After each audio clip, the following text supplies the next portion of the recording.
Hello and welcome. This is a drink called How to Make Iced Tim's French Vanilla Cappuccino Lemon Lime.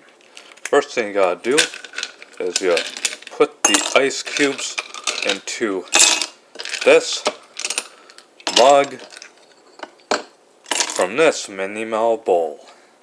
Then after that, get the mix. Go ahead here and into the mug. Then after that, you go pour some boiling water in there, and then go ahead and you add in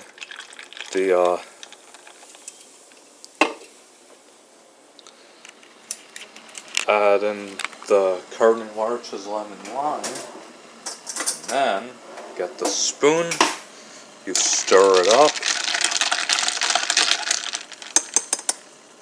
and there you go, folks. Here is your carbonated Tim's French Vanilla Cappuccino Lemon Lime.